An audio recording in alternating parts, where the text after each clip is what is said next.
Dillard dan Neil E. Miller bekerja sama di Institute of Human Relations Universitas Yale mengembangkan pendekatan interdisiplin 3 bidang ilmu, yaitu teori belajar, psikoanalitik, dan antropologi sosial. Teori Dillard dan Miller banyak dipengaruhi oleh teori Hull Spencer yang terutama menangani peran motivasi dalam tingkah laku dan bagaimana motivasi belajar dapat diperoleh. 1. Struktur kepribadian. Kebiasaan atau habit adalah satu-satunya elemen dalam teori Dillard dan Miller yang memiliki sifat struktural. Habit adalah ikatan atau asosiasi antara stimulus dengan respon yang relatif stabil dan bertahan lama dalam kepribadian. Gambaran kebiasaan seseorang tergantung pada kejadian khas yang menjadi pengalamannya. Dillard dan Miller lebih memusatkan bahasannya mengenai proses belajar dan mereka menganggap penting kelompok habit dalam bentuk stimulus verbal atau kata-kata dan respon yang umumnya juga berbentuk verbal. 2. Dinamika kepribadian. 1. Motivasi dorongan atau motivation drive. Dillard dan Miller sangat memusatkan perhatiannya pada motif-motif penting seperti kecemasan atau dorongan. Dalam menganalisa perkembangan dan elaborasi kecemasan inilah, Dillard dan Miller berusaha menggambarkan proses umum yang mungkin berlaku untuk semua motif. Dillard dan Miller mengemukakan bahwa bukan hanya dorongan primer yang diganti oleh dorongan sekunder, tetapi hadiah atau penguat yang primer ternyata juga diganti dengan hadiah atau penguat sekunder. Hadiah atau penguat sekunder lama-kelamaan menjadi tidak efektif kecuali kalau hadiah atau penguat sekunder itu kadang masih berlangsung bersamaan dengan penguat primer. 2. Proses belajar. Dillard dan Miller mengemukakan bahwa sebagian besar dorongan sekunder yang dipelajari manusia dipelajari melalui belajar rasa takut dan kecemasan. Dillard dan Miller menyimpulkan bahwa untuk bisa belajar, orang harus menginginkan sesuatu, mengenalinya, mengerjakannya, dan mendapatkannya, atau want something, notice something, do something, and get something. Ada 4 komponen utama dalam belajar. Yang pertama, drive. Drive merupakan stimulus dari dalam diri organisme yang mendorong terjadinya kegiatan. Yang kedua, cue, yang merupakan stimulus yang memberi petunjuk perlunya dilakukan respon yang sesungguhnya. Yang ketiga, respons. Respons merupakan aktivitas yang dilakukan seseorang. Menurut Dillard dan Miller, sebelum suatu respon dikaitkan dengan suatu stimulus, respon itu harus terjadi terlebih dahulu. Dalam situasi tertentu, suatu stimulus menimbulkan respon-respon yang berurutan yang disebut dengan initial hierarchy of response. Yang keempat, reinforcement. Menurut Dillard dan Miller, reinforcement merupakan sebagai drive roda dorongan yang menjadi syarat mutlak dari reinforcement. Selanjutnya yaitu proses mental yang lebih tinggi. Yang pertama, generalisasi stimulus, yang merupakan respon yang dipelajari dalam kaitannya dengan suatu stimulus. Semakin mirip stimulus lain itu dengan stimulus aslinya, maka peluang terjadinya generalisasi tingkah laku, emosi, pikiran, atau sikap akan semakin besar. Yang kedua, reasoning. Reasoning memungkinkan seseorang menguji alternatif respon tanpa nyata-nyata mencobanya sehingga meningkat proses memilih tindakan. Reasoning juga memberi kemudahan untuk merencanakan, menekankan tindakan pada masa yang akan datang, mengantisipasi respon agar menjadi lebih efektif. Yang ketiga, bahasa, yang meliputi ucapan, pikiran, tulisan maupun sikap tubuh. Dillard dan Miller sangat mementingkan peran bahasa dalam motivasi, hadiah, dan pandangan ke depan. Kata mampu membangkitkan drive dan memperkuat atau memberi jaminan. Kata juga dapat menguatkan tingkah laku secara verbal dengan menggambarkan konsekuensi masa yang akan datang. Yang keempat, secondary drive. Menurut Dillard dan Miller, stimulus atau cue apapun yang sering basis dengan kepuasan dorongan primer dapat menjadi reinforcement sekunder.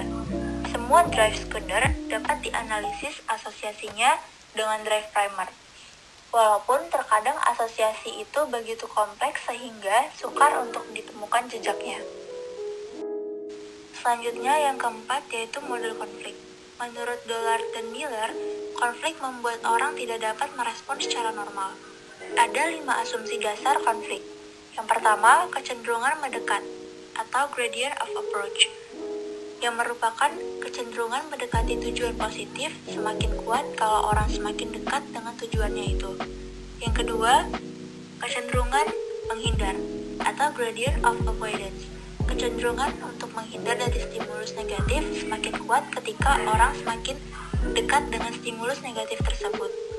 Yang ketiga, peningkatan gradient of avoidance lebih besar dibandingkan gradient of approach. Keempat, meningkatnya dorongan yang berkaitan dengan mendekat atau menghindar akan meningkatkan gradient. Jadi, meningkatnya motivasi akan memperkuat gradient mendekati atau gradient menjauhi pada semua tutup jarak dari tujuan. Selanjutnya, manakala ada 2 respon bersaing, maka yang lebih kuat yang akan terjadi. 5. Ketidaksadaran. Menurut Dollard dan Miller, konflik membuat orang tidak dapat merespon secara normal. Dollard dan Miller memandang faktor ketidaksadaran tetapi berbeda dengan Freud. Dollard dan Miller membagi isi-isi ketidaksadaran menjadi 2. Yang pertama, ketidaksadaran berisi hal yang tidak pernah disadari, juga apa yang dipelajari secara non-verbal, dan detail dari berbagai keterampilan motorik. Yang kedua, berisi yang pernah disadari tetapi tidak bertahan dan menjadi tidak disadari karena adanya represi. Yang selanjutnya, perkembangan kepribadian. Perangkat innate response sederhana dan primary proses. Dollard dan Miller menganggap perubahan dari bayi yang sederhana menjadi dewasa yang kompleks sebagai proses yang menarik, sehingga banyak karyanya yang menjelaskan masalah ini. Bayi memiliki 3 repertoire primitif yang paling penting, yakni refleks spesifik atau spesifik refleks. Bayi memiliki refleks yang spesifik, kebanyakan berupa respon tertentu terhadap stimulus atau kelompok stimulus tertentu. B. Refleks bawaan yang hierarki atau innate hierarchies of response. Kecenderungan respon tertentu terhadap situasi stimulus tertentu sebelum melakukan respon lainnya.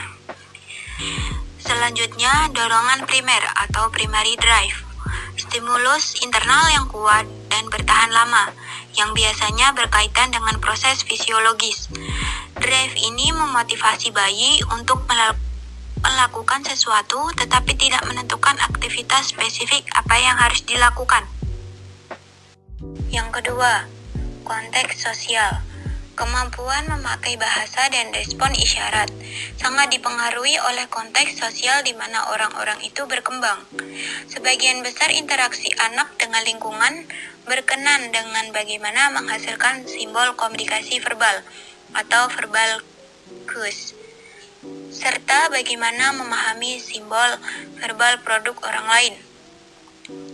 Dollard dan Miller menekankan saling ketergantungan antara tingkah laku dengan lingkungan sosiokultural. Bagi Dollard dan Miller, prinsip-prinsip belajarnya dapat diterapkan lintas budaya. Dollard dan Miller yakin bahwa tingkah laku orang dipengaruhi oleh masyarakatnya. Selanjutnya, yang ketiga, yakni situasi pembelajaran atau training situation. Sebagai teoritis psikoanalitik, Dollard dan Miller menganggap 12 tahun kehidupan awal sangat penting dalam menentukan tingkah laku dewasa.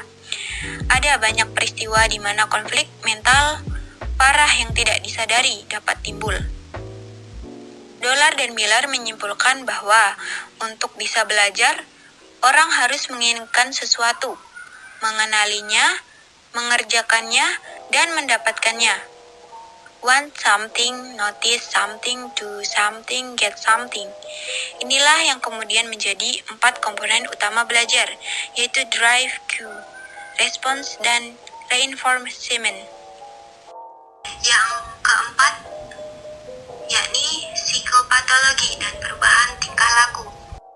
Dollard dan Miller memandang tingkah tingkah laku normal dan neurotik dalam satu kontinum, dan bukannya dua hal yang terpisah. Oleh karena itu, tingkah laku neurotik dipelajari memakai prinsip yang sama dengan belajar tingkah laku normal.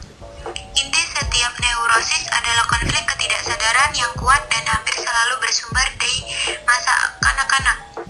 Sehingga selama 4 situasi ekskresi, kebutuhan dasarnya membentuk konflik yang terus berlanjut sampai dewasa.